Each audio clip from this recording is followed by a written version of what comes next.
या न्यूज बुलेटिनचे सहप्रायोजक आहेत गोकुळ.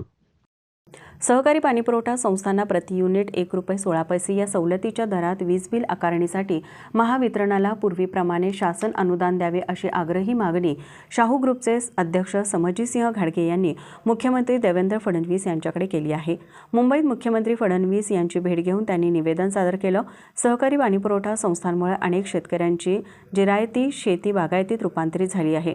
मात्र 31 मार्च 2024 रोजी अनुदानाची मुदत संपल्यानंतर महावितरणनं वीज दर वाढवून प्रति युनिट ₹5.87 आकारले आहे. त्यामुळे आर्थिक संकटात सापडलेल्या संस्थांना सवलतीचा दर पूर्ववत मिळावा अशी मागणी करण्यात आली आहे.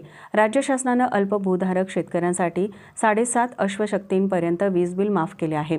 त्याच धर्तीवर पाणीपुरवठा संस्थांना ही सवलत मिळावी, हे अनुदान 2023 पर्यंत वाढवावे अशी मागणी घाडगे यांनी केली. मुख्यमंत्री फडणवीस यांनी शेतकऱ्यांच्या जिव्हाळ्याच्या प्रश्नावर सकारात्मकता दर्शवल्याचं घाडगे यांनी सांगितलं.